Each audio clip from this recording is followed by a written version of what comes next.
이번 프로그램은 요리하는 수제 피자, 피자엘볼로, 원두 고민의 해결사, 브라운백 커피, 치킨의 모든 것을 더하는 치킨 플러스, 월드 넘버원 토스트, 토스트럭, 먹거리의 근원, 푸드원, 기술과 과학이 융합된 친환경 조리문화, 기포 인덕션, 초밥의 새로운 패러다임, 미카도 스시, 산업을 리딩하는 기업, 세강 그린푸드, 너랑 나랑 먹는 퓨전 짬뽕, 니뽕내뽕, 문화예술 컨텐츠 연구소, 하트 플랫폼이 함께합니다. 예, 오늘 48회 공유FC 포럼 프랜차이즈 미래 전략이라는 주제로 김영철 대표님을 모셨습니다. 큰 박수 부탁드리겠습니다.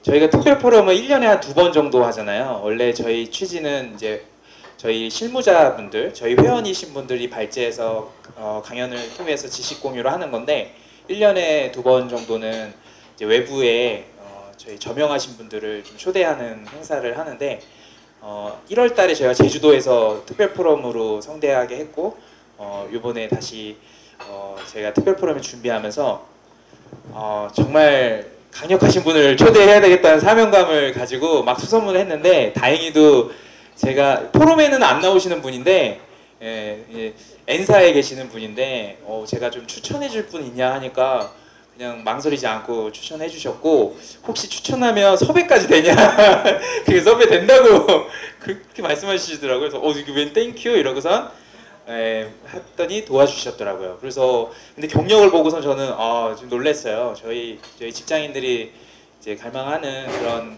커리어 패스를 지나오셨고 저희한테 지금 저희가 이제 직급으로 보면 나이로는 뭐 이렇게 모르겠지만 직급으로는 이제 중간 관리자분들이 많이 계시잖아요. 그래서 이쯤 김영철 대표님께서 모셔서 이렇게 대화를 나누면 많은 것들을 얻어갈 수 있겠다라는 그런 생각에 기획하게 되었습니다.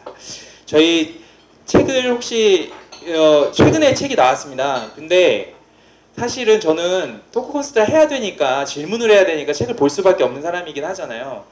근데 책을 사실은 좀 많이 읽은 편이거든요. 프랜차이즈나 외식업 관련해서. 근데 이걸 보면서 빈말이 아니라 되게 잘 쓰셨다. 되게 필요한 것들만.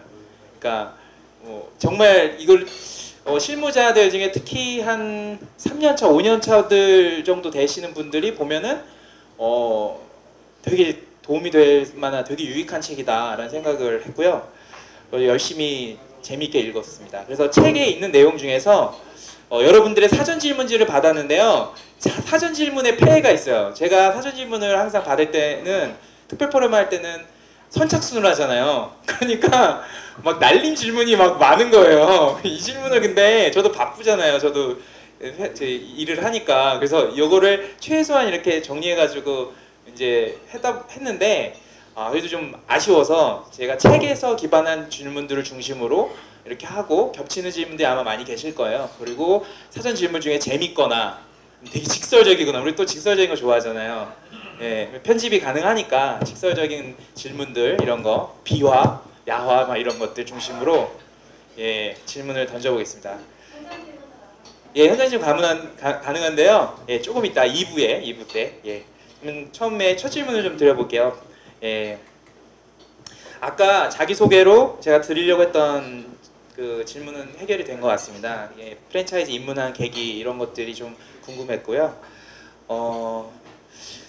지금 말씀하실 때 잘리었다는 표현 많이 쓰셨는데 사실은 잘려도 계속 좋은 회사에 가시는 게 저는 잘 이해는 안 됐지만 그래도 저희가 생각하기에는 되게 좋은 커리어를 만들어 오셨다고 생각을 해요. 그래서 잘렸다 표현을 하셨는데 솔직하게 어떤 부분을 인정을 받으셨고 내가 지금 지나온 삶에 대해서 전반적으로 어떤 삶을 직장인으로서 어떻게 살았는지에 대한 이야기를 좀 부탁드릴게요. 제가 안 그래도 책 하나 더 쓰려고 하는 것 중에 제목이 4번 잘리고 5번 자기가 마음대로 살 수 있는 방법 뭐 이런 책에 관한 겁니다. 근데 제가 인생 살면서 실은 그 스티븐 호비가 쓴 세븐 헤비츠 책 아시나요? 성공한 사람들의 7가지 습관이라는 책이 있습니다. 그 책에 보면은 첫 번째가 주도적인 삶을 살아라는 거 있고요. 마지막에 보면은 그 샤픈드 소라고 되어 있는데 영어 발음 나빠서 죄송합니다. 자기를 쇄신하라는 게 있습니다. 그러니까 톱날을 갈아라는 건데 주도적인 삶을 사는 방법에 대해서 고민을 많이 했던 것 같아요. 저는. 그래서 제가 잘릴 수밖에 없는 여건을 갖던 건 이제 제 가치관하고 회사의 가치관하고 다를 때 회사의 가치관에 따라갔느냐 나의 가치관을 더 중시했느냐는 차이인데 저는 제 가치관을 되게 중시했던 것 같아요. 그러니까 육사를 나와가지고 군생활이 더 편한데 사회를 나오겠다고 마음먹었던 것도 결국은 내가 맨 처음에 추구했던 가치관이 달라지니까 실현이 안 되니까 내가 이 길을 버려야 되는구나 라고 생각했던 것 같이 직장생활도 마찬가지였던 것 같습니다. 제가 생각은 예를 들어서 이제 맥도날드 아니지만 도미노 피자에서 일을 할 때에 내가 이 정도 갔으면은 또 그러고 회사가 이만큼 컸으면은 내가 가치관을 실현해서 회사 조직원들은 이렇게 가야 되는데 라는 게 있었어요. 제가 정확한 얘기 못합니다만은 그런 거 있어서 안 맞았을 때는 어쩔 수 없이 제가 강하게 밀고 나갈 수밖에 없고 그랬을 때에 그 이제 개인 오너들은 어쩔 수 없이 저를 이제 정리해야 되겠죠. 그게 특히나 뭐 맨날 임원으로 있는 상무 뭐 달고 있고 이런 사람한테 그냥 할 수 있는 방법은 걔네들은 잘하는 방법밖에 없으니까 그래서 이제 그 잘림을 당했다고 저는 표현을 썼고요. 그래서 그건 제가 만약의 경우에 지금도 살면서 그 얘기 많이 합니다. 특히 저희 와이프한테 내가 만약에 군생활을 계속했더라면 어땠을까? 제 동기 중에서 제 같은 모임 했던 멤버들 중에서 포스타를 단 친구도 한 명 있고 스리스타를 단 친구도 한 명 있어요. 물론 나머지는 이제 중령 대령으로 다 나오는 바람에 이제 그렇지만은 그래서 남아 있었더라면 과연 뭐 이 이야기를 해봅니다만은 그러나 지금도 와서도 절대 후회는 안 하거든요. 이게 내가 내 가치관대로 살 수 있고 내가 주도적인 내 삶을 추구했다는 것 자체에 대해서 저는 이렇게 후회는 안 합니다. 근데 여러분들도 직장생활 하면서 아마 이 문제는 부딪힐 것 같아요. 내 가치관과 조직의 가치관이 안 맞을 때에 어떻게 해야 되느냐. 제가 대학원 다닐 때 석사과정에서 이제 그 질문이 나왔는데 23명 중에서 22명이 회사의 가치관을 따르겠다는 얘기 하는 걸 보고 저도 깜짝 놀랐었거든요. 그래서 이게 내하고 좀 다른 길이 있구나라고 생각했는데 어쨌든 저는 그것 때문에 고집스럽게 제하고 맞지 않으면 끝까지 이게 좀 제 군대식 용어로 투쟁을 했던 것 같습니다. 그러다 보니 이게 이제 밀려나게 되었던 것이고 또 이제 밀려나면서 그래도 모르겠습니다. 새로운 또 도전을 하다 보니까 또 이런 캐리어를 쌓았던 것 같아요. 네, 그 자기 주도적 그리고 가치관 이런 걸 중시하시는 거에 비해서는 직장생활을 계속 이어서 하셨어요. 창업할 뻔도 한데 경력도 좋으시고 근데 창업을 중간에 할 생각을 하신 적 있으신지 궁금합니다. 창업을 생각해본 건 제대할 때 창업 한번 생각해봤어요. 맨 처음에 왜 막막했으니까 아무것도 없었으니까요. 그래서 특히 이 군생활할 때는 배운 게 여러분들이 육사 그러면 남 죽이는 것만 생각할 건데 사실 그렇지 않습니다만은 어쨌든 군대에 적응할 수 있도록 훈련된 사람인데 사회를 나와서 뭘 하려고 하니까 아무것도 없어요. 그래서 진짜 리어카라도 끌고 장사해야 되지 않느냐라고 생각은 그때 해봤습니다. 근데 나머지 제가 직장생활을 쭉 하면서 이러 보니까 제한테 없는 게 하나 있어요. 지금도 제가 없다고 느끼는 건데 하나인데 저는 이렇게 새로운 아이템을 찾아내는 역량은 제한테 거의 없다고 봅니다. 그러다 보니 누가 만들어 놓은 거 가서 제가 관리해서 발전시키고 이건 제가 자신이 있는데 내가 자신 없는 분야를 내가 굳이 해야 되나 싶은 생각이 들어가지고 사실 저는 창업을 안 했습니다. 저 피자 하신다고 그러셨잖아요. 근데 저는 그렇게 도전할 그 도전은 제가 내 길이 아니겠구나 싶은 생각을 했기 때문에 저는 창업을 안 해봤습니다. 네. 그 아까 처음에 자기소개하실 때 그 택배회사 이야기하시면서 좀 깨달은 바를 말씀하시긴 했는데요. 지나온 회사들에서 좀 이런 거는 좀 중요하게 배웠다라고 할 수 있는 거를 한 가지 정도씩 생각나는 것만 좀 말씀해 주실 수 있을까요? 네. 제가 가장 크게 잘 배운 걸 뭐냐 그러면 저는 첫째는 육사에서 나와가지고 군생활하면서 배웠던 제 인생길은 정말 저는 제 인생에서 크다고 생각합니다. 그게 어쩌면 제가 뭐 군사 전략적이었던 어떤 간에 뭐 예를 들면 책을 보는 데 있어도 저는 지금도 손자병법을 제일 좋아하거든요. 그리고 제가 같이 근무했던 직원은 알겠지만은 제 놀부 대표할 때 제 책상의 뒤쪽에 보면은 한문으로 도천지장법이라고 써져 있고요. 또 한쪽에는 지신인 엄룡이라고 써져 있습니다. 이게 이제 손자병법에 나오는 문구인데 그걸 갖다 붙여놓고 제가 살아갈 정도로 손자병법에 대해서는 되게 관심을 가지고 있는데 그게 이제 제가 생각하는 비즈니스 모델하고 전쟁의 모델하고 똑같기 때문에 이제 그걸 추구를 했었는데요. 그런 삶을 살 수 있도록 해준 육사생활 그리고 군생활은 저한테 크게 도움이 됐다고 보고요. 다음 두 번째는 제가 이렇게 외식 프랜차이즈 쪽에 계속 있도록 만들어준 거는 저는 맥도날드라고 저는 생각합니다. 그래서 제가 책에도 아마 맥도날드 얘기를 많이 했는데요. 그리고 지금도 왜 프랜차이즈 사업을 해야 되라고 질문을 받으면은 저는 맥도날드가 가지고 있는 정신을 더 높이 칩니다.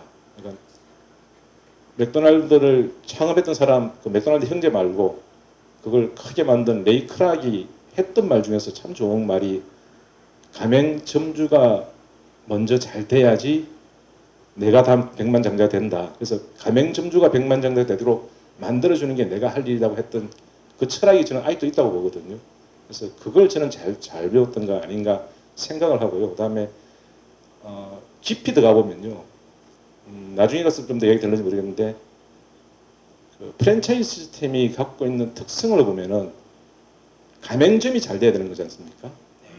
왜냐하면 알브로도 마찬가지지만 어느 브랜드나 마찬가지 가맹 본사에 있는 사람들은 현장을 직접 가지 않습니다. 그 현장은 가맹점주가 운영하고 가맹점이 하고 있습니다. 그럼 그쪽에서 경쟁력이 없으면은 다른 자영업자한테 지게 돼 있어요. 그럼 그 사람들이 경쟁력을 갖게 하려면은 교육을 정말 잘 시켜줘야 되고요. 그 교육도 지금 현재 우리가 대한민국의 프랜차이즈들이 하고 있는 실수 중에 하나인데 어쩔 수 없이 그렇지만요. 가맹점주 신규 교육밖에 안 시켜요. 근데 맥도날드는 가맹점에 근무하는 직원들 매니저부터 시작해서 점장 되는 데까지 다 본사가 주도적으로 교육시켜주고 있습니다. 그런 교육 시스템을 못 갖추고 있다 보니까 우리의 경쟁력이 없는데 그 매장들이 경쟁력을 갖도록 하는 데 있어서 어떻게 해야 되냐 고민을 걔네들은 우리보다 더 많이 했다고 저는 생각합니다. 맥도날드는. 그래서 제가 맥도날드가 제 인생에서 크게 많이 도움됐고 그것 때문에 맥도날드는 매뉴얼화를 시켰거든요. 매뉴얼화 다른 거 아닙니다. 걔들은 가맹점의 경쟁력 때문에 했습니다. 이렇게 이야기하면은 맥도날드가 미국은 직영점이 더 많지 않아라고 할 건데 미국 맥도날드의 80%는 가맹점입니다. 그러니까 그 가맹점들이 잘 되게 하는 시스템을 걔네들은 처음부터 고민했던 거고요. 그렇게 만들었는데 한국은 사실 저도 놀부를 했습니다만 많은 브랜드 했습니다만은 그렇게 못하고 있거든요. 그게 저는 우리가 프랜차이즈 본사가 내지는 프랜차이즈 브랜드가 경쟁력을 못 갖는 가장 큰 요인이 그쪽에 있다고 저는 생각하는데 그런 것들처럼 저는 맥도날드를 통해서 시스템을 배우고 매뉴얼을 배우고 교육 뭐 트레이닝 어떻게 시켜야 된다는 이런 걸 배운 것 같아요. 그래서 그 두 개가 제 인생에 가장 컸었고요. 나머지 브랜드들 하나하나 이야기 안 해도 되죠? 네네네. 중간중간에 뭐 자연스럽게 질문하겠습니다. 그 맥도날드 얘기 나와서 이제 말씀드리는데요. 애착이 많으신 게 딱 책에서도 느껴지시고 자부심도 강하신다는 걸 느낌을 받았는데요. 최근에 맥도날드가 근데 좀 어려운 부분이 있잖아요. 혹시 그 오래되셔서 혹시 안에 내부 사정이나 어떤 그런 것들 전해드리실지 모르겠는데 보시기에 그 맥도날드 현재 어려움을 겪고 있는 건 어떤 부분 같으세요? 맥도날드의 어려움은 최근에 가장 큰 이슈 됐던 것은 그거 있죠. 햄버거 먹고 아기가 다쳤다라고 하는 부분 나왔을 때 그때부터 급격하게 확 떨어졌던 게 이제 있었고요. 그것 때문에 전체 햄버거 브랜드들이 다 사실은 위기에 처했다가 지금 다시 조금씩 이제 회복되고 있고 아마 최근에 들은 바로는 제가 확인한 바로는 버거킹이 가장 먼저 회복 전선에 들었었고 그 다음에 이제 나머지가 따라가고 있는 중이라고 저는 알고 있는데요. 맥도날드가 약해졌다 이러면은 사실 저는 대한민국 외식업체가 다 약해진 거하고 같이 연관되어 있다고 봅니다. 맥도날드가 약해진 건 한국의 상황에서도 그렇다 보고 전 세계적으로도 그럼 맥도날드가 다 그렇느냐 이건 좀 다른 문제가 있다고 저는 생각하거든요. 그래서 맥도날드가 굳이 못해서라기보다는 어떤 시장 상황이 맥도날드가 성장을 더 많이 확장하려는 데 있어 네. 제한을 받고 있다고 생각하고 있습니다. 네. 네. 여기 그 전에 알던 분들, 동료분들, 뭐 예, 부하 직원분들 뭐 계셨다고 하셨는데 그래서 아마 거짓말을 못 하실 것 같긴 한데 리더로서 자기 스스로를 어떤 상사였는지 혹은 어떤 부하였는지 아까 뭐 많이 싸웠다는 얘기는 하셨으니까 부하로서의 그 부분은 이해가 되는데요. 경영자로서 어떤 분이신지 혹시 자기가 평가해 줄 수 있나요? 솔직하게.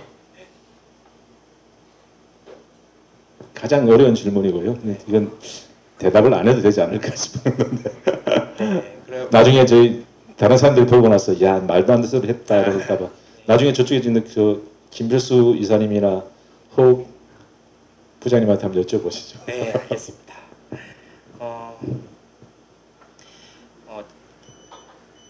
프랜차이즈 미래 전략 책에 있는 내용 중심으로 좀 질문 드려볼게요.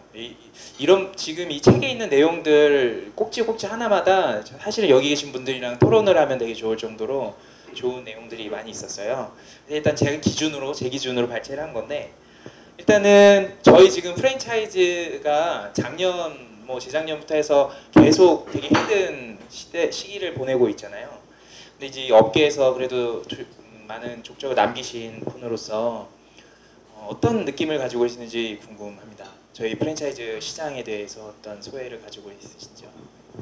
제가 이 책을 써야 되겠다고 마음먹었던 게 이제 크게 여러 가지 요인들이 있었지만은 첫 번째는 작년에 그 공정거래위원장이 새로 바뀌면서 이제 어뢰 눈물, 갑질 뭐 이런 이야기가 많이 나왔습니다. 그러면서 특히 프랜차이즈 업계에 있는 뭐 저도 같이 그때 있을 때지만 직원들이 몇 사람이 저한테 질문하기를 제가 외식 프랜차이즈 업계에 계속 있어야 됩니까? 저 다른 데 가야 되지 않습니까? 라는 질문을 하는 사람도 있을 정도였고요.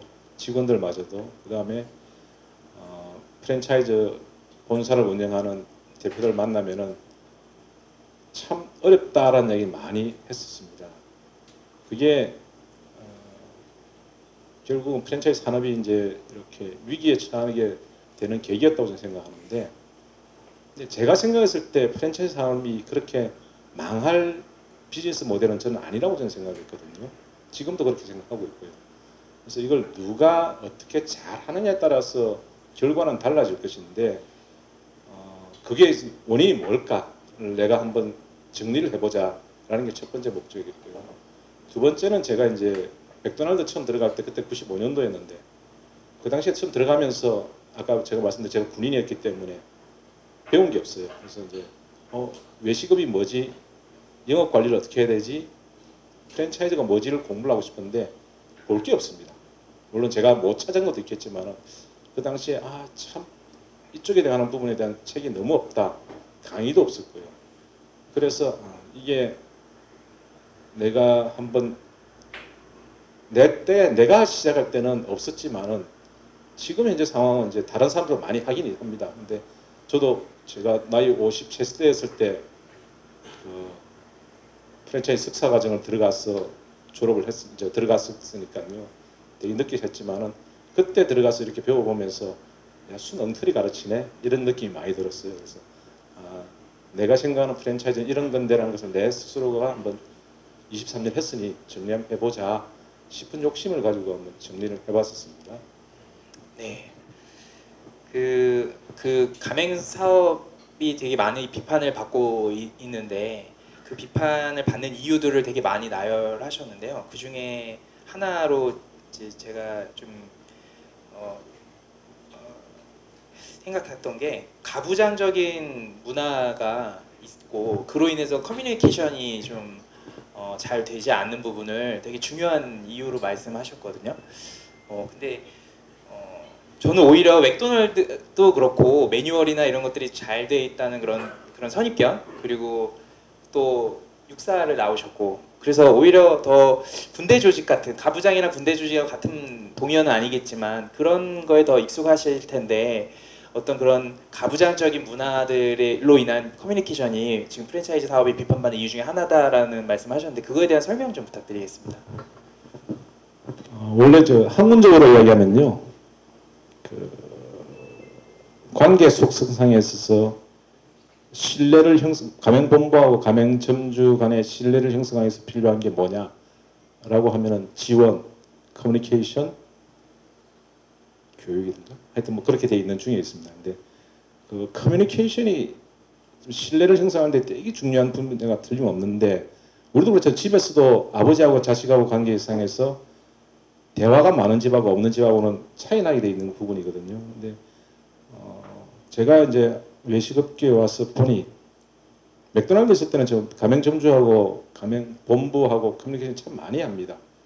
그렇게 봤고 또 저는 이제 한국에 있는 본사는 사실은 미국 입장에서 볼 때는 가맹점주와 마스터 프랜차이즈 조인트 벤처지만 마스터 프랜차이즈로 되어 있는 식이니까 그렇게 역할을 하고 있는데 걔네들이 와서 커뮤니케이션을 참 많이 해주고 잘 가르쳐줬어요 저한테.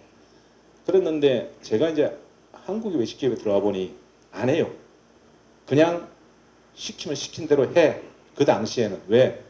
잘 나갔지 않습니까? 이게 9년도 이후에 막 IMF 이후에 막 생기기 시작하니까 대박 난 데들은 그냥 막 대박 나서 작았습니다. 그러다 보니까 가맹본사가 생각이 그래 내가 너희 먹여 살리잖아. 그러니 너희는 그냥 따라와. 그리고 내가 돈도 별로 없고 이러니까 직원들도 많이 안 쓸 거니까 너희 매장에 자주 못 가. 라는 게 이게 머릿속에 들어가 있는 겁니다. 그래서 본사와 가맹점주 간의 대화는 없어야 된다고 생각할 정도로 그거 왜 그렇게 제가 맨 처음에 가서 대화합시다 그러니까 시간 낭비라고 이야기를 합니다. 근데 제가 2001년도에 이제 도미노 피자에 조인을 했었는데 그 당시에 뭐가 있었냐면은 지금 그 1588308이라는 번호 있지 않습니까? 그 번호를 만들고 콜센터를 만들고 그러면서 이제 광고를 시작하자라고 추진을 하니까 전략적으로 추진하니까 가맹점주님이 들고 일어나셨어요.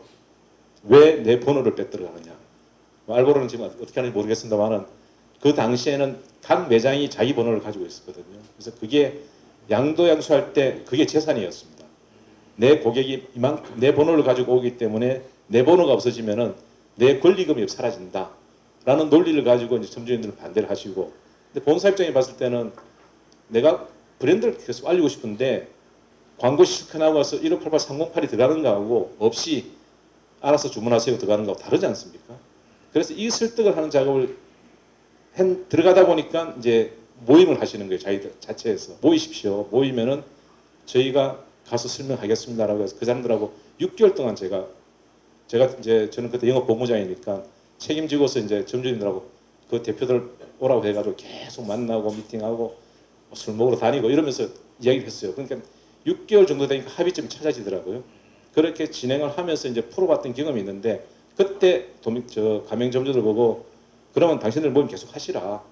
그 대신에 본사가 당신들에게 주기적으로 설명을 하겠다. 당신들하고 대표들하고 하는 것도 이야기도 중요하지만은 이제는 점주들한테 직접 설명할 테니까 하면서 제가 만들었던 게 그 이제 정책 설명이라는 제목을 가지고 분기에 한 번씩 마케팅, 구매, 영업 3개 본부가 가가지고 지역 단위로 다 모았습니다. 점주님들을 모아가지고 설명회를 계속했어요. 이런 대화를 하니까 갈등이 안 생기는 겁니다. 그러니까 이해도 빨라지고요. 그래서 그런 과정을 거쳐서 이제 이 상생을 하면 되는데 그 대화를 안 한다는 게 결국은 내가 본사가 잘났기 때문이 아니었나. 그래서 그건 우리나라에서 왜 커뮤니케이션을 안 하지라고 제가 고민해 봤을 때 그래 이건 내가 니를 먹여 살리고 있다라는 그 생각 그걸 저는 이제 단어상으로 가부장적인 생각이라 했는데 그 문화와 같이 연결되어 있지 않았을까라고 생각해서 그렇게 단어를 썼던 겁니다. 네. 네. 지금 드릴 질문은 되게 작은 질문이긴 한데요. 제가 평소에 궁금했던 거라서 그 계셨던 곳에서 직영점 비율이 되게 많았던 데도 있고 적었던 데도 있으실 거잖아요. 그거에 대한 그 경영을 하실 때 차이점들이 좀 있으셨을 것 같아요. 혹시 그런 차이점들이 있으셨는지요? 이 질문 누가 하셨나요? 했더니 본인이 하셨네요. 아니 어떻게 누가 질문한 거예요? 예, 질문이 들어가 있던데요. 네. 이건 이제 제가 프랜차이즈 처음 시작할 때부터 계속 받는 질문 중에 하나였습니다. 그래서 도미노 있을 때도 내부에서 토의도 많이 했고요. 그 당시에 이제 2001년도에 가니까 이제 도미노 쪽에서는 저한테 질문이 그겁니다. 맥도날드는 도대체 직영점이 몇 퍼센트 됩니까? 왜 그렇습니까? 등의 이야기를 이제 자꾸 하는데 실은 이제 아까 제가 이 프랜차이즈 사업이 가맹점 중심이라고 얘기를 했지 않습니까? 근데 그 가맹점 중심 외에 또 하나 있는 키워드가 그 가맹점을 잘 관리해 주려면은 매장의 상황을 잘 아는 사람들이 모여서 본부가 형성돼야 한다는 게 들어가 있다 이거죠. 그래서 맥도날드는 아르바이트부터 시작해가지고 어떤 사람들이 회장하고 다 합니다. 그게 문화로 되어 있고 점장을 한 사람이 그 프랜차이즈 본부에 가면 맥도날드 본부에 직원으로 관리자로 들어갈 수 있도록 하는 시스템이 되어 있고요. 지금도 65% 정도가 그런 사람들이 되어 있다고 구성이 되어 있다고 그러는데 점장까지 한 사람들이 올라가서 관리자를 하는 회사하고 모르는 사람들이 와서 매장을 관리한다고 쫓아다니는 거하고는 저는 분명히 다르다고 보거든요. 그래서 직영점 숫자를 몇 개를 갖느냐라는 몇 퍼센트를 갖느냐는 문제는 사실은 내가 본부를 구성할 때에 우리 매장에서 잘 경험한 사람들을 키워가지고 본부를 쓸 것이냐 아니면은 그냥 지금처럼 외부에서 경험했던 사람들을 데려와서 그냥 우리 쪽에다 그냥 투입해서 어느 정도 수준에서 관리할 것이냐 요 두 개가 더 중요하다고 봅니다. 그래서 내가 매장 본부의 인원을 키울 때에 몇 개 정도의 매장이면은 거기서 점장을 키워가지고 관리자 보내고 다시 점장 키우고 계속 이 과정을 거쳐가느냐 있기 때문에 그걸 잘 계산하는 것이 몇 개 정도가 더 중요하고요. 사실은 학문적으로 보면은 직영점이 많아지는 타이밍은 가맹점을 운영하는 것보다 직영점을 운영할 때 수익이 더 많이 발생한다고 그러면은 많은 브랜드 본사들이 직영점을 많이 만들기 시작합니다. 그래서 미국도 어떤 일부 브랜드들은 가맹 사업을 하다가 직영점이 반 이상 넘어가는 브랜드가 생긴대요. 그건 거기서 수익이 더 많이 생기면 바꿔버린답니다.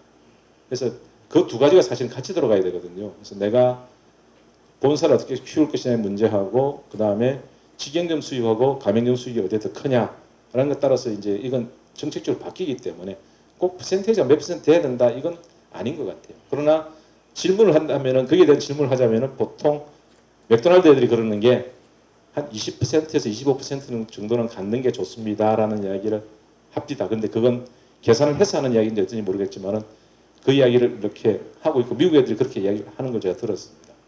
그 도미노가 계실 때 직영점으로 계속 전환을 많이 하셨었던 시기인가요? 아니요, 저 나오고 났어요. 그건 네. 이제 좋아지니까 네네. 지금 한 80개 넘어갔잖아요. 네네. 제 있을 땐 23개밖에 없었어요. 네. 저는 도미노가 직영점으로 가맹점을 직영점을 하는 뭐 여러 가지 이유가 있지만 그렇게 하는 거 보면서 저는 좀 의아했던 게 있어요. 왜냐면 스타벅스나 이런 직영 체인은 교육 시스템도 잘 돼 있고 매장 하나하나에 대한 손익 관리나 이런 것도 철저한데 프랜차이즈 회사들은 결국 이게 귀결되는 문제가 교육에 대한 문제인 것 같은데 프랜차이즈 회사들은 교육에 대한 것들이 많이 부족하잖아요. 그래서 오히려 직영점이 수익률 관점에서 더 떨어지는 현상이 많이 발생한다고 저는 봤거든요.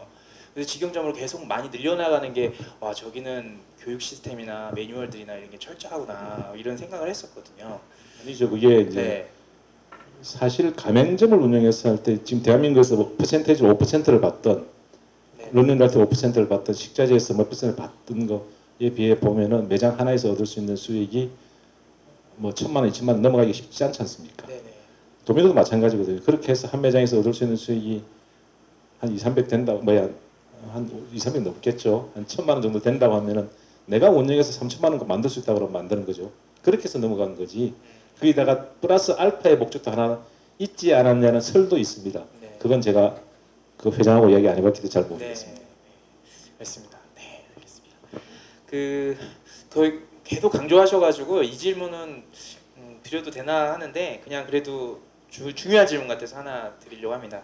그 프랜차이즈의 여러 기능들이 있잖아요. 뭐 예를 들면 교육, 마케팅 뭐 여러 가지 있을 건데 그런 기능 여러 가지 중에 가장 중요하다고 생각하는 거 혹시 책에서는 뉘앙스를 제가 읽었는데 교육 같습니다. 예, 교육 사실은 프랜차이즈 특히나 외식 프랜차이즈는 뭐 종합 예술 그리고 산업을 정의하는 게 이제 각자 보는 시각에 따라 다르잖아요. 그동안 우리나라 문제가 많이었던 게 이제 물류 산업으로 많이 정의한 부분 때문에 그랬던 것 같은데 맞나요? 교육으로 좀 보시는 게 맞으신가요? 저는 교육은 기본이라고 생각하거든요. 그러니까 교육은 기본이라고 생각했고 브랜드를 키우려면 교육만 가지고 되는 건 아니지 않습니까? 마케팅도 필요한 거고 아이템도 필요한 거고 다 이제 모여져야 되는데 결국은 프랜차이즈 산업이라는 것은 브랜드 산업이지 않습니까? 브랜드를 잘 만들었느냐, 잘 관리하느냐, 잘 유지하느냐 매장에서 이 세 가지가 잘 묶여져야지 브랜드가 사는 거고 결국 고객들은 브랜드를 보고 쏘는 거지 점주님들 얼굴 보는 것보다 하여튼 브랜드가 우선이고 그 다음에 점주님들 얼굴이 보이기 시작할 건데요. 그래서 브랜드를 잘 만드는 것, 브랜드를 잘 만들기 위한 도구 중에 교육이 들어가 있다고 저는 생각합니다. 그래서 그건 기본이라고 저는 생각합니다. 근데 브랜드를 잘 만든 다양한 활동들이 잘 이루어져야만 프랜차이즈가 성공한다고 생각합니다. 아, 네. 혹시 마이크 잘 나오나요? 네, 잘 나오시나요? 네. 그 부서로 보면 영업 쪽에 많이 계셨긴 하지만 특히 혹시 애정 가는 부서나 되게 중요하다고 생각하는 혹시 부서가 있나요? 질문의 뜻이 의도가 네. 뭔지 잘 궁금한데. 예, 의도는 뭐 다양하게 있는데요. 뭐 슈퍼바이저를 중요하게 생각하는 분들은 프랜차이즈 꽃이라고 하니까 근데 현실적으로 대우는 좋지는 않잖아요. 뭐 그런 관점을 가진 분들은 프랜차이즈가 슈퍼바이저 더 중요하다 말할 수 있는 것 같고요. 대표님은 혹시 어떤 부서들을 더 애정하셨는지 궁금합니다. 대표가 됐을 때는 그런 차별을 안 주려고 노력을 했겠죠.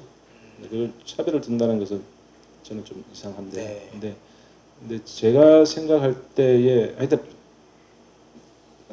지금도 제가 지금 다음 책 뭐 이런 거 고민하면서 결국 프랜차이즈 사업을 잘 하려면 프랜차이즈 사업을 제대로 하려면은 가맹점이 가장 잘 되도록 하는 데 있어서 포커싱을 맞추는 게 가맹본부의 가장 중요한 역할이 아닐까. 그러면 그걸 잘하기 위한 것 중에서 재무팀이 어떤 데는 기여할 때도 있을 것이고 구매가 기여할 때도 있고 여러 군데가 다 기여하는데 그걸 뭐 기능적으로 누구를 더 잘해줘야 된다 대표하시면서 그렇게 느끼신 적 있습니까? 그러니까 저는 그건 아닌 것 같아요. 그래서 질문 의도가 일부러 네. 당신이 운영본부장이었으니까 운영 쪽을 더 중요시한다 이 소리 유도하신 것 같아요. 그렇습니다. 네. 그 이 챕터에서 이제 그 마지막에 나오는 뭐 아까 커뮤니케이션 말씀하시긴 했는데 그래도 한 번 더 그 신뢰가 되게 중요하잖아요. 궁극적으로 커뮤니케이션을 통해서 신뢰를 만드는 부분일 수도 있고 신뢰를 만드는 조건들이 있을 것 같은데 지금 우리나라 가맹 본사 관점에서 봤을 때 신뢰를 얻기 위해서 지금 가장 필요하다고 생각하시는 게 뭔가요? 저희들 이제 브랜드를 만드시고 다 하셨고 또 여기 계신 분들 중에서도 내가 프랜차이즈 본사를 만들어 보겠다는 분들 계실 겁니다. 계시는데 결국은 누가 무엇을 가지고 만들었냐가 중요한 게 아니라 그 브랜드를 가지고 어떤 분이 살아남아 있을 것이냐에 대한 것이 더 중요하지 않을까. 누군가 질문석에 이제 그려놨던데요. 제가 투자를 받으려면 어떻게 해야 됩니까? 라는 질문을 하신 분이 계시던데 저는 프랜차이즈를 한다는 것은 가맹본부가 된다는 것은 가맹점주의 투자를 받는 거지 않습니까? 점포 개발이라는 것 자체도 개발이 아니라 가맹점주가 돈 들고 내 브랜드에 오는 거지 않습니까? 그분들이 투자를 받는 게 제일 중요하거든요. 근데 그 투자를 하신 분에게 수익을 만들어줘야 된다는 것은 우리가 외부 투자, 제가 놀부가 예를 들어서 뭐 모건 스탠리가 돈을 모아가지고 샀습니다만은 그 사람들도 결국 돈에 대한 이익을 가져가기 위해서인 것처럼 우리 가맹점주들도 돈을 몇 억씩 투자하기도 하고 1억 투자하는 사람도 있지만은 자기 돈의 진짜 많은 부분을 투자하는 게 저는 가맹점주라고 생각하거든요. 그 투자자들을 정말 잘 보호하고 그 투자자들이 먹고 살 수 있도록 해주는 게 저는 가장 기본이 아닐까. 네. 제가 질문에 대한 답이 됐나요? 네, 됐습니다. 네. 이게 좀 엄숙하시죠? 질문을 드려야 되나? 네, 2부에 질문할 기회를 드리겠습니다. 책이 보면 그 이론적인 것들 내용도 딱 이렇게 잘 이렇게 정리해서 놓으셨고요. 또 실무적으로 또 그걸 이론화하셔서 수많은 경험을 통해서 이렇게 만들어 놓은 내용들도 있고요. 그래서 그런 점들이 인상 깊었는데 거기서 또 한 가지 그런 관점에서 있던 내용 중에 하나가 이제 창업 유형을 좀 정리하셨어요. 되게 실무적으로. 예를 들어 셰프가 이렇게 하는 형태의 창업, 그다음에 그러니까 프랜차이즈를 말씀드리는 겁니다. 그리고 관리자나 영업 담당자들이 만들어내는 프랜차이즈. 또 최근에는 공공연히 있던 게 인테리어 업체를 하시는 분들이나 협력 업체들 중에 이렇게 프랜차이즈를 전개하는 사례들도 있고요. 또 제조 기반의 회사가 프랜차이즈를 또 역으로 하는 경우도 있는데요. 뭐 해외 브랜드 그리고 뭐 이런 여러 가지 형태의 창업 유형들이 있는데 개인적으로 혹시 이렇게 이런 형태로 이런 유형으로 창업하면 조금 더 효율 낫지 않을까? 혹은 이게 더 성공하는 수 있지 않을까? 아니면 나는 이런 걸 좀 선호하는 게 선호한다? 뭐 이런 유형이 있을까요? 그 언급해 주셨던 유형 중에? 없기 때문에 전 나이를 냈습니다. 그러니까 아, 어느 형태든지 우리가 창업을 하는 것은 뭐 저희 외식 프랜차이즈뿐만 아니라 어떤 사업을 하든지 누구나 할 수 있는 거예요. 창업을 한다는 것은. 그래서 그렇게 할 때는 어느 자격이 뭐 그건 자격이 주어진 게 아니기 때문에 자기가 아이템에 대한 자신이 있고 이러면은 만드는 거고요. 만들어 가지고 이런 직영점을 이게 그 대신 조건이 있죠. 자기가 직영점을 만들어서 운영을 해서 어떤 분야든 뭐 저희 같은 외식이든 서비스든 다 놓고 봤을 때 직영점을 만들어서 운영을 했어요. 그러다 보니까 수익이 잘 나는 모델입니다. 그 모델인데 내가 확산을 시키는데 돈이 없어요. 그러다 보면은 내가 이걸 점주들을 모아가지고 그 돈을 투자받아서 하는 자원부족 이론처럼 그 돈을 가지고 내가 회사를 만들겠다라고 한다면 누구나 진행할 수 있다고 저는 생각해요. 근데 문제는 그 만드는 사람의 마인드에 정말로 마인드에 내가 이 돈을 투자하는 점주들한테 정말 잘할 자신이 있는 건지를 한번 생각해 봐야 된다. 지금 잘못하는 것은 뭐냐면은 한탕 치고 도망가는 사람들, 이건 정말 저희 프랜차이즈 업계를 나쁘게 만드는 사람들, 그 사람들 때문에 욕 들어먹습니다. 그리고 지금 또 많은 어떤 아직은 또 그냥 점포 개설에다 목표를 두고서 하는 사람도 있어요. 근데 많은 여러분들 아시지만 예를 들어서 대만 카스테라 물론 엑스파일 때문에 깨졌다 이러지만은 속에 들어가 보면요, 제가 생각할 때는 제 의견이다는 그게 그냥 식용유 문제 때문에 대만 카스테라가 죽은 것이 아니라 죽기 전부터 엄청난 위험 요소를 갖고 있었어요. 왜? 브랜드는 만들고 매장은 막 만들고 막 400여 개 생기고 있는데 그걸 관리할 수 있는 시스템이 거의 없는 상태에서 1년 동안에 400개가 생겼단 말입니다. 물론 브랜드는 17개나 되었지만은 걔네들이 그런 거 관리할 준비가 안 된 상태에서 컸다면 나중에 되면 시간 지나면은 자연 소멸하게 될 수밖에 없습니다. 그래서 그렇게 만들어 놓고 내가 프랜차이즈 사업을 한다, 이건 아니다고 생각합니다. 그래서 어떤 아이템이든 뭘 하든지 다 좋은데 정말로 그것이 잘 될 수 있도록 그 현장의 경쟁력을 갖출 수 있도록 하는 지원과 시스템이 만들어질 자신이 없다면은 안 해야 되는 거고, 그걸 잘하는 게 그런 사람들이 한다면은 저는 어떤 아이템이 성공할 수 있지 않을까라고 생각합니다. 네.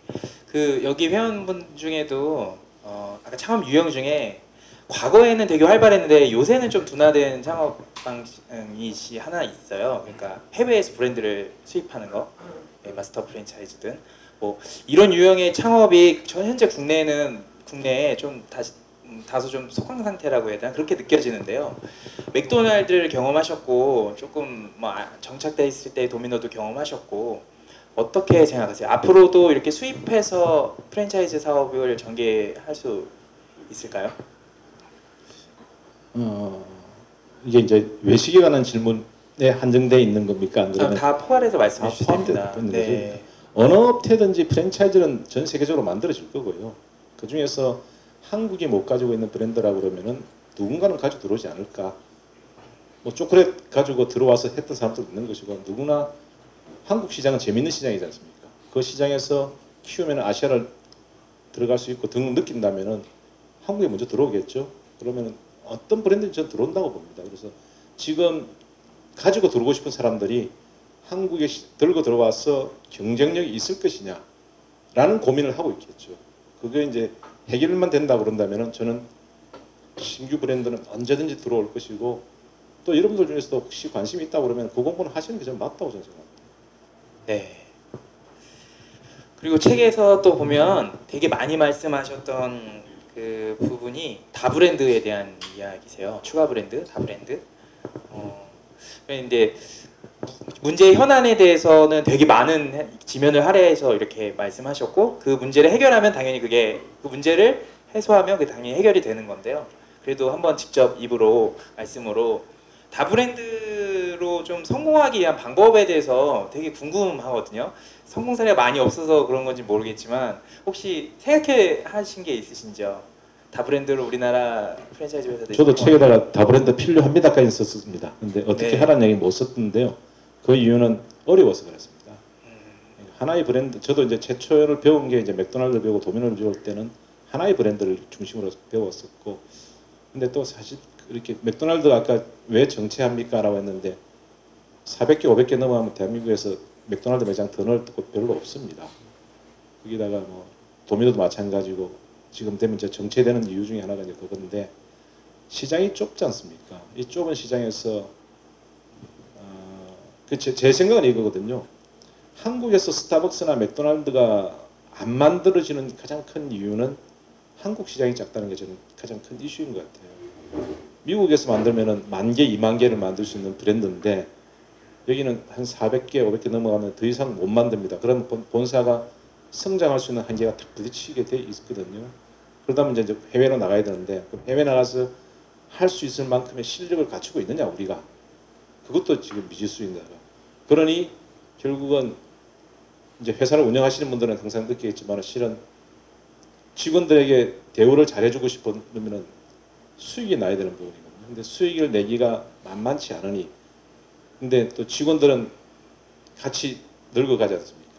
같이 커가면은 결국 그 사람들이 위해서 줘야 될 돈도 많아지는 부분도 존재하는 것이고, 뭐 이럴 때에 과연 회사의 성장이 이제 하나의 브랜드로서 계속 맥도날드나 스타벅스처럼 이렇게 지속적으로 혁신해가지고 클 수 있을까에 대한 고민 때문에 다브랜드는 한국에서는 필요할 수 있다. 그러나 어떻게 잘해야 될지는 정말 조심스럽게 해야 되지 않을까라는 결론까지만 냈었어요. 왜? 저도 놀부하면서 다브랜드가 되다 보니까 이게 머리가 정말 산만합니다. 오늘 내가 보쌈에 대한 문제를 막 풀어가지고 놓고 나면은 다음날 되면은 부대찌개 문제가 확 터져 있는 거거든요.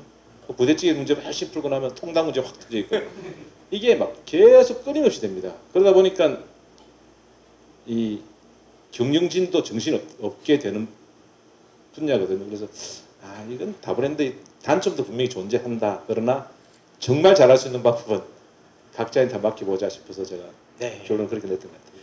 네. 그러면 그 다브랜드를 해야 되는 상황에서 다브랜드 개발에 이제 회사 규모나 뭐 여러 가지 체계에 따라 다르긴 하겠지만 그 오너, 파운더가 그 다브랜드를 추가 개발하는 거에 참여하는 게 좋다고 생각하시나요? 아니면 참여하지 않는 게 낫다고 생각하세요?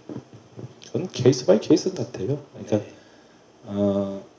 제가 요즘 이제 강의를 오늘 정 시간이 할 이야기가 별로 없어가지고 안 하면은 여러분들에게 강의를 하나 해드리려고 준비했던 것 중에 하나가 이제 제 책에도 써 있는 부분인 그 명량해전하고 프랜차이즈 본사의 브랜드 전략에 대해서 제가 지금 사실은 제가 강의 준비를 하고 있는데요. 우리나라에서 프랜차이즈 성공을 한 오너들이 사실 오판 아닌 오판을 하고 있는 것 중에 하나는 내가 하면 잘 돼. 내가 하면 성공할 수 있어 라는 자신감을 가지고 있습니다. 그러다 보니 내가 브랜드를 자꾸 이름 얘기하면 안 되는데 예를 들면 피자를 하다가 알보로 피자를 하다가 알보로 피자 다 되고 나면은 아마도 하고 싶은 게 치킨이 하고 싶을 거고요. 커피도 하고 싶을 거고 남들 다 하고 있는데 내가 뛰어들면 나는 잘하게 할 수 있을 거야. 왜? 성공해봤으니까. 라는 생각을 가지고 브랜드를 만드는데 실은 브랜드를 만든다는 것은 브랜드 자체가 만들어지는 게 문제가 아닌 것 같아요. 그 브랜드를 믿고 따라온 가맹점주들의 인생하고도 정말 연관되어 있지 않습니까? 그럼 잘 만들어야 되거든요. 잘 만든다는 것은 그 이제 군사 용어로 재성 전략이라는 게 있습니다. 전쟁을 하기 전에 이길 수 있는 여건을 만드는 것은 전쟁을 하라는 게 재성 전략인데요. 이길 수 있는 브랜드를 만들어야 되는데 이길 수 있는 브랜드가 아니고 내가 좋아하는 브랜드, 내가 관심 있는 브랜드를 만들면은 정말 위험하지 않느냐. 그래서 그걸 이길 수 있는 것으로 전환시키는 기능을 해야 된다. 그게 그랬을 때에 오너가 좋으냐, 외부에다 맡기는 게 좋으냐, 그거는 케이스와 다르지 않을까 싶어서 답을 그렇게 드립니다. 네.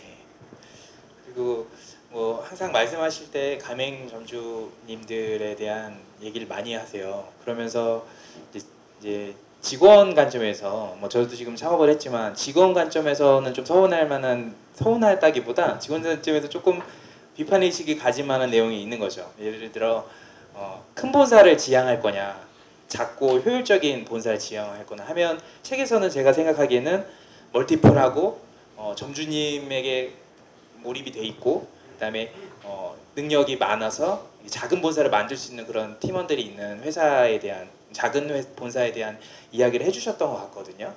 그거에 대한 이야기를 좀 듣고 싶습니다. 다시 또 명랑해전 들어가야 되는데 실은 그런 것 같아요. 자, 대한민국의 프랜차이즈 본사들이 왜 많은 직원들을 가지고 있지 못하느냐. 가맹점으로도 받을 수 있는 수익이 작지 않습니까? 그거 다 모아가지고 운영을 해야 되는데 그 모은 돈에서 직원들 급여주고 등등 하고 나면은 적자날 수도 있습니다. 많은 인을 운영하면은 특히나 이제 이런 부분이 이제 연관되어 있는 게 예를 들어서 이제 점포 개발할 때에 성과급제가 좋으냐 연봉제가 좋으냐는 이야기 뭐 많이 하고 있는 거고 밖에다가 부동산 중개인들한테 맡기는 게 좋으냐 아니냐 뭐 업을 하고 계신 분도 있다고 그러시는데 저는 개인적으로는 예를 들어서 밖에 창업 컨설팅한테 사람한테 맡기는 걸 되게 반대하는 사람이거든요. 브랜드를 잘 만들기 위해서 아니지 않냐 싶은데 그랬을 때에 창업팀을 많이 가지고 있으면 나중에 브랜드가 약해져 가지고 창업 인원이 없으면 내보내야 되지 않습니까? 못하니까. 그와 마찬가지로 나머지 사람들도 실은 많은 인원을 데리고 쓰고 싶은데 약화되거나 이랬을 때에 대안이 별로 없기 때문에 그리고 또 쓸 수 있는 돈도 그리 많지 않기 때문에 저는 소수 인원이 맞다고 생각해요. 그래서 제가 명량해전은 거기 보면은 12척 가지고 133척가 싸웠다는 얘기 나오는데 12척까지 싸울 수 있었거든요. 근데 프랜차이즈 본사는 궁극적으로 예를 들어서 지금같이 본주 2천억 매출합니다. 이런 본사가 뭐 20명, 30명 가지고 해야 된다. 그건 거짓말이겠죠. 아니겠죠. 그러나 몇 개 되지도 않는 뭐 겨우 100개, 200개 되는 매장을 가지고 있다고 하면 거기서 생기는 수익을 계산해서 내가 써야 될 인원이 결정되는데 프랜차이즈는 기능적으로 마케팅도 있어야 되고 오퍼레이션 슈퍼바이저도 있어야 되고 구매도 있어야 되고 다 있어야 된단 말입니다. 왜? 이걸 가맹점주를 대신해서 해야 될 책임이 있으니까.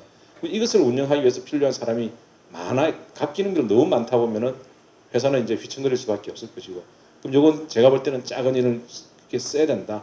그래서 수익과 비례해서 갖는데 적은 인원을 가질 수도 있다 그러면 적은 인원한테 그러면은 급여를 좀 더 주면서 그 사람들 일할 수 있는 여건을 만드는 게 좋으냐 아니면은 기능이 많이 필요하니까 많은 사람을 데리고서 월급 작게 주고 가는 게 좋으냐 이런 고민을 해야 된다는 부분이죠. 그래서 결국은 제가 생각할 때는 프랜차이즈 본사는 초창기 내지 중견기업 이상 되기 전까지는 작은 인원으로 그 사람들에게 역량을 자꾸 키워갈 수 있는 기능을 주고 동기부여하는 그게 필요한 거지 처음부터 막 많은 대우를 한다는 건 아니지 않느냐. 그래서 그럼 직원들은 도대체 뭐냐? 근데 직원도 사실은 되게 중요한 사람들이죠. 여기 저도 뭐 직원을 했기 때문에 직원은 사실은 이제는 동반자지 않습니까? 사회도 바뀌었고 또 우리 스스로 그렇게 생각해야 되기 때문에 근데 그런 동반자라고 생각하면 동반자가 먹고 잘 사는지 어떻게 잠을 자고 있는지 어떻게 자식한테 공부를 해주고 돈을 주고 있는지는 고민해봐야 되는 부분이거든요. 그래서 그건 저는 같이 해야 된다고 생각하는 거지 그것까지 책임 안 지고 하는 사업은 아니겠죠. 네. 양력에서 이제 영업관리본부 이렇게 많이 나오시긴 했는데 이제 저희가 슈퍼바이저 팀을 이제 영업관리 팀이라기도 하고 뭐 경우에 따라서 점포 개발을 하는 팀도 들어가 있을 수 있잖아요. 혹시 점포 개발 업무도 혹시 관리하셨던 적이 있으신가요? 대표이사 되면 다 봐야 되는 건데요. 예, 그 제가 여쭤보려고 그다음에 이제 했는데요. 운영본부장 네. 영업본부장 하면서도 자기 밑에 조직에 점포 개발 업무를 가지고도 있고 마케팅도 지금 들어간 회사마다 다르지 않습니까? 어떤 팀에는 거의 재무, 회계, 인사, 총무 네. 빼고 나면 다 가지는 데도 있고 네. 그런 제가 여쭤보려고 했던 게 점주 뒤쪽에 가면 점주님들에 대한 어떻게 보면 선발에 대해서 되게 많은 고심을 해야 된다라는 말씀을 하셨는데 사실 영업 부서에 있으시면 사실 물 들어올 때 넣어줘야 되잖아요. 영업 담당자로서 그거에 대한 가치관에 봉착을 했을 수 있을 것 같거든요. 성과라는 부분 때문에. 근데 그런 고민들이 있으셨는지 궁금합니다. 제일 고민스럽죠. 그러니까 점포 개발을 정말 많이 해야 성과 나고 회사가 살아간다는 건 뻔한 답인데 시험 안 치고 그냥 무작비하게 그냥 아무나 했다가 박살 나는 것보다는 저는 제가 볼 때는 어쨌든 저희가 이제 가맹점주님들을 뽑을 때에 진짜 검증 시스템이 있어야 되는 것 같아요.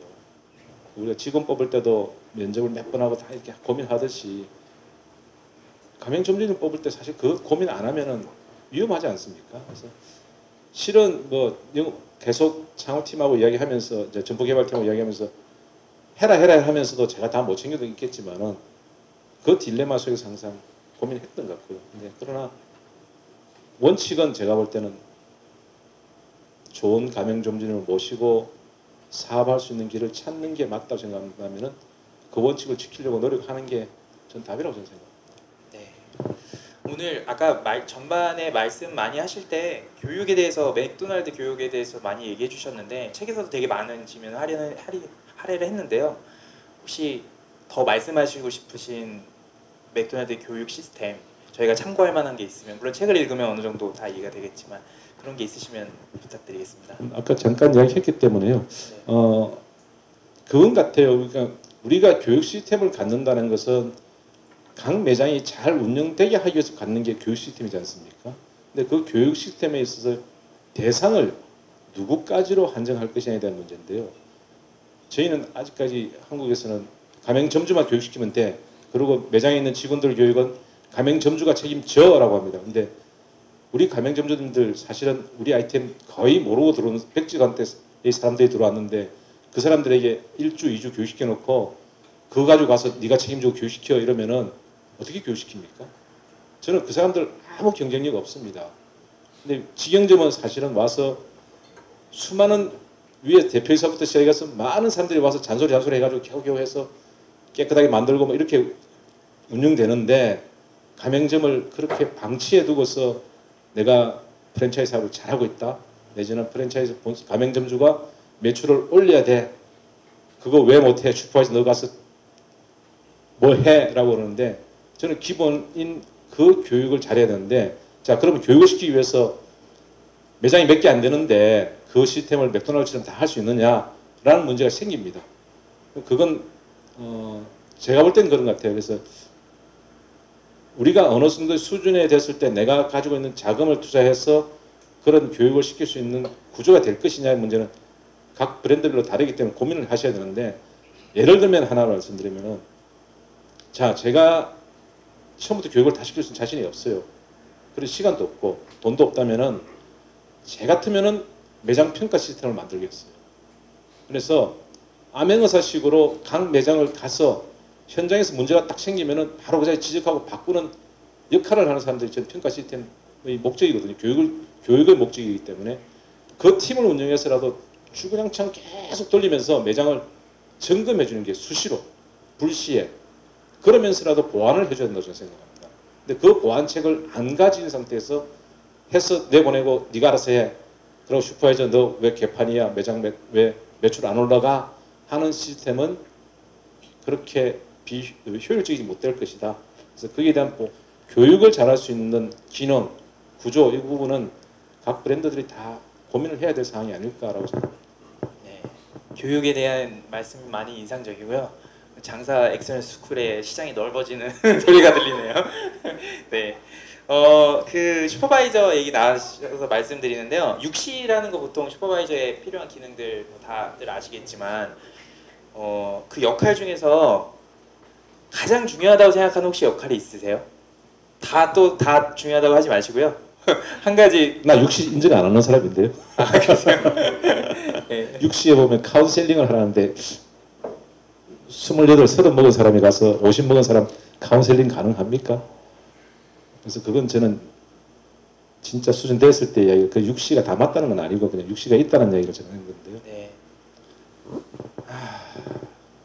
슈퍼바이저가 해야 될 것 가장 큰 거 저는 심성 관리라고 좀 표현합니다. 가맹점주의 심성 관리인데 되게 포괄적인 이야기죠. 그래서 가맹점주님들이 브랜드에 대한 로열티를 떨어뜨리지 않도록 하기 위해서 심성을 관리해야 되고, 또한 불만이 생겼을 때 그 불만이 이것을 골마 터질 때까지 기다리는 게 아니라 사전에 치료해 줄 수 있는, 이게 저는 심성 관리라고 생각하거든요. 그래서 몇 번을 가느냐가 중요한 게 아니라 내가 얼마나 체계적으로 우리 가맹점주님들의 심성을 잘 관리해서 그분들이 계속적으로 브랜드에 대한 로열티를 가지고 갈 수 있도록 만들 것이냐가 저는 가장 중요한 것 같아요. 그럼 제가 이렇게 질문 드려볼게요. 뭐 저도 겪은 실제 사례들인데요. 결과적으로 어떤 유형의 슈퍼바이저들이어도 매출로 이어지면 뭐 그 평가하면 되는 건데, 매출이나 관리 감독을 되게 엄격하게 잘해서 회사에 되게 실적으로 기여를 해요. 그런 슈퍼바이저가 있고, 하나는 실적은 모르겠는데 막 점주님들 감성을 잘 치유해가지고 막 점주님들이 막 좋아서 죽으려고 하는 그런 직원이 있어요. 슈퍼바이저. 만약에 리더셨을 때 이 두 성과가 다 이런 상태라고 하면 어떤 직원한테 더 혹시 애정이 가거나 어떤 직원을 더 높이 평가하셨나요? 근데 하나 제가 네. 거꾸로 칠 뻔 하나면요. 네. 그렇게 매출을 많이 올리는 슈퍼바이저가 있었다. 뭐로 했는지를 한번 알아야 되지 않을까요? 매출 올린 방법. 네. 그걸 막 밀어넣기 해가지고 올렸다. 그걸 잘했다고 할 수는 없잖아요. 그러니까 뭐 PSC를 엄격하게 하고 냉정하게 하고 그다음에 마케팅을 엄청 하고 지도하고 뭐 여러 가지 뭐 그런 저희가 생각하는 기능으로서 매출을 올린 직원. 그럼 점주님이 네. 잘 따라왔겠네요. 아, 그러네요. 맞네요. 그럼 잘 따라갔겠네요. 예, 우문현답이셨습니다. 아, 그러네요. 그러니까 올라갔지 않을까라고 저는 생각. 근데 좀 그런 경우 있지 않았나요? 저희 회사에도 있었거든요. 저희 회사도 있었어요. 밀어넣기 하더라니까요. 과정이 잘못돼서 결과. 그거는 네. 아니네 이거죠. 그러니까 네. 과정을 바로 하고서 결과가 좋으면야 네. 칭찬하고 다 해야 되는 게 네. 우선이지만은 과정이 잘못됐는데 그걸 나중에 결국은 암덩어리 만드는 거 아닙니까? 네. 그러면 제가 질문을 정말 잘못 드린 것 같습니다. 네.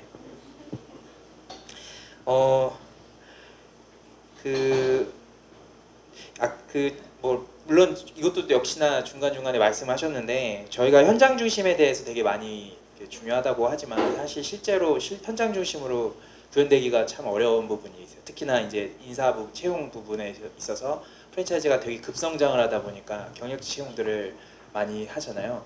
근데 책에서는 사실은 많은 말씀을 해주셨어요. 이렇게 매장에서 키워내는 이런 로열티 있는 직원들이 만들어내는 것이 좋다고 말씀을 계속 하셨지만, 계셨던 회사 중에 제가 생각하기에는 계속 경력직으로 이렇게 실제로 대표님께서도 경력직으로 오신 거니까요. 뭐 관리자이긴 하지만, 그 부분에 대해서 혹시 지금 많은 프랜차이즈 회사들, 성장이 멈춘 프랜차이즈 회사들이 고민을 이렇게 하다가 궁극적으로는 전문 경영인이 없어서 그런가, 외부 경력직 능력 있는 직원들이 없어서 그런가, 이런 고민들을 하는 본사들이 있을 거거든요. 이런 시점에 그런 회사들은 인재 관점에서 어떻게 해결을 해야 될까요? 약간 질문은 사실은 두 가지가 좀 섞여 있는 것 같은 느낌인데요. 예를 들면은 이제 관리자들을 키울 때 내지는 슈퍼바이저를 할 때에 내 직영점에서 어떤 사람이 슈퍼바이저를 하게 만드는 시스템이 좋으냐, 그 슈퍼바이저를 외부에서 데려오는 게 좋으냐, 이 질문 하나 하고, 네. 그 다음에 이제 그 중간 관리자급 이상 되는 사람들에 있어서 변화와 혁신을 위해서 네. 이제 외부에서 사람을 데려오는 게 좋으냐, 내부에서 키우는 게 좋으냐, 네. 이제 이 질문이 두 가지가 맞습니다. 좀 따로 있는 것 같은 느낌이 네, 제가 드는데. 급해가지고 두 개 같이 이렇게 감사합니다. 정리해 주셔서. 네, 맞습니다. 그래서 원칙적으로는 예를 들어서 이제 저희 슈퍼바이저나 이렇게 이제 슈퍼바이저가 내부에서 큰 게 가장 좋다고 하는 이유는 다른 게 아니고요. 아무것도 모르는 가맹점주가 들어와서 저희 교육을 받고서 매장을 오픈했는데 가는 슈퍼바이저가 그 사람보다 더 많은 지식을 갖고 있습니다. 우리 매장 운영에 대해서는. 우리 제품이 어떻고 메뉴가 어떻고 쭉 다 해서 하여튼 그걸 역사를 아는 슈퍼바이저 가면 나이가 어려도 저는 이해를 해주고 따라온다고 저는 생각합니다. 근데 예를 들어서 놀부에서 놀부 보쌈을 하고 있는데 슈퍼바이저가 없어가지고 예를 들어서 편의점에서 그모 편의점에 있던 사람을 와서 데려와서 갖다 주시면은 그 사람 편의점 입장에 운영했던 입장에서 매장을 보고서 이야기할 거지 않습니까? 그러면 신뢰가 안 가지 않습니까? 그래서 그 부분에 있어서는 가능하면은 정말로 자기 내부의 매장에서 근무했던 사람을 갖다 놓고 정 안 되면은 저는 매장에서 적어도 2, 3개월은 있도록 만드는 게 저는 맞다고 생각하거든요. 그래서 빠르게 저희가 이제 용어상으로 패스트 트랙이라는 용어를 쓰는데 빨리 점장까지 기능을 확 하면은 이 시스템에서 배울 수 있거든요. 외식에 있었던 사람이 제가 그래서 저 햄버거 있다 피자 있다가 한식 와봤는데요. 한 두 달만 가면 한식도 시스템적으로 뭘 한다는 거 배워지더라고요. 주방만 보고 홀에 가서 계속 있어 보면은. 그래서 그런 차원에서의 그 급급을 데려오는 것은 가능하면 그렇게 해주고 또 그 사람들 짧게라도 교육을 시켜서 보내는 게 맞다고 저는 생각하고요. 그 대신에 이제 중간 관리자 이상에서 회사를 경영하기 위해서 필요한 건 어떤 게 좋으냐, 내부에서 키우는 게 좋냐, 외부에서 오는 게 좋냐 했을 때 제가 왜 그 앞에 우리나라에서 프랜차이즈를 만들 때 6가지 형태가 있다고 분류를 했냐면은 어떤 사람들이 오너가 되어가지고 회사를 운영하고 있고 그 사람들이 뭐가 부족할까에 대한 고민을 해보면서 했던 거거든요. 그래서 이제 예를 들어 셰프 출신이 만들면은 결국 그 사람은 메뉴나 이런 쪽 중심은 잘 아실 거예요. 그러나 회사를 관리하고 경영하는 부분에서 좀 부족할 거 아닙니까? 그러면 그걸 보완할 수 있는 책임이 있어야 되고 또 마케팅이라는 분야가 그렇게 쉬운 분야는 아닙니다. 그에 대한 고민도 많이 하고 해야 되는데 그게 적으면은 그것을 보완할 수 있는 도구는 분명히 갖추어져야 된다고 생각하거든요. 그랬을 때 내가 내부에서 키우는 사람들이 그 역량을 다 가진 사람을 가질 수가 없었을 거예요. 그렇다면은 어느 정도 단계가 되면은 이제는 그런 외부 수혈은 저는 필요하다고 보고요. 특히 이제 그 다음에 이제 최근에 이슈되고 있는 이제 최고 경영자를 외부에서 데려오는 게 좋으냐, 그냥 내부에서 사람을 쓰는 게 좋으냐, 그냥 가는 게 좋으냐라고 하는 건데 저는 외부에서 전문 경영인을 데려오는 게 좋다고 이야기하는 사람 중에 하나입니다. 왜? 제가 전문 경영을 했으니까. 이게 세상을 보는 방법, 그리고 브랜드를 보는 방법에 있어서 다른 데서 있던 경험을 접목시켜야 될 게 많이 있습니다. 많이 있는데 브랜드를 만드신 분들은 자기 것만 알더라고요. 그래서 지금 그런 분들이 사실은 그런 도움을 받는 것은 필요하고 또 본인이 진짜 나는 안 받아도 될 정도로 마케팅도 공부 다 했고 경영도 공부 다 했다 그러면은 안 해도 되겠죠. 그러나 자기가 부족하면은 도움 받는 것은 회사를 발전시키기 위해서 하는 거기 때문에 당연히 있어야 되지 않을까라고 저는 생각합니다. 외람된 질문이지만 혹시 이 브랜드에서 전문 경영으로 나를 불러주면 가볼만 하겠다라고 생각하는 혹시 그런 브랜드 있으실까요? 네. 이거 뭐 이 방송을 혹시 오너들이 몰래 훔쳐 보시긴 하시거든요. 실무자들 얘네들 여기 와가지고 뭐 이상한 짓 안 하나 보시는 것 같긴 한데 한번 뭐 농담처럼 말씀드렸는데요. 좋은 브랜드라고 생각하시는 브랜드나 아니면 이런 게 조금 부족한데 이런 게 해결되면 더 좋을 브랜드다. 뭐 이렇게 생각하시는 게 있으신지. 지금 속에 있는 마음을 얘기하자면요. 네. 실은 비중을 따지면 이제 51대 49 내지는 뭐 한 52대 48 정도인데 51 내지 52는 가기 싫다는 겁니다. 머리가 너무 아파요. 저 진짜 제가 지금 1년 딱 그 놀부 그만두고 난 사이에 건강검진을 받으니까 위염이 사라져 버렸어요. 제가 위염이 계속 있었거든요. 근데 그게 싹 사라지던데 좀 편합니다. 그래서 그 경영자 힘드시죠. 진짜 전문 경영도 피를 말리거든요. 그게 보이지 않습니까? 이게 뭐 제가 아까 놀부 잘렸다고 그랬는데 제가 잘리고 싶겠습니까? 잘해가지고 업계에서 야 정말 잘 키워가지고 뭐 예를 스타벅스 돈 받는 게 문제가 아니라 업계에서 정말 성공한 사람이야 이게 낫지. 에이 잘린 놈 이것보다는요. 그래서 그 게임을 그 긴장감 속에서 안 할 수가 없습니다. 그러니까 그걸 했는데 지금 다시 60대 가지고 이제 또 가려고 하니 진짜 지금은 그 48 남아 있는 거 그거는 뭐냐면은 정말 가서 게임 해가지고 잘할 수 있다라고 보이겠다 내지는 이런 자신감이 좀 생겨야 되겠죠. 그래서 되게 힘든 결정입니다. 고문은 계속 많이 하고 싶으신 거죠? 고문을 계속 많이 하고 싶어요. 이게 제가 고문을 하는 무슨 한 2개 정도까지는 하려고 생각합니다. 많이 하는 것은 제 시간을 나머지 다른 시간에 있어서 문제도 있고 또 제가 한다고 한 달 동안 해보니까요 머리가 너무 또 아파요. 이게 어쨌든 그 저도 책임지고 잘 되게 만들어 주려고 하니까 변화도 시켜줘야 되고 이것 때문에 많은 회사를 하는 것도 제 욕심이고 아니겠구나 싶어서 맥심은 지금 딱 2군데만 이야기하고 있어가지고 그 이상 들어오면 안 해야지 혹시 관계가 나빠지가 그만두면 다음에 다른 거 하더라도 이 생각을 하고 있는 중이라서 고문은 그렇게 생각하고 네. 있습니다. 네. 그 아까 가맹점주 중심의 어떤 얘기 나올 때 그때 질문했어야 되는 건데 제가 좀 놓쳤는데요. 그 계셨던 회사들에서 가맹점주 중심으로 일해야 된다 뭐 이런 것들을 직원들한테 많이 교육시키셨을 것 같아요.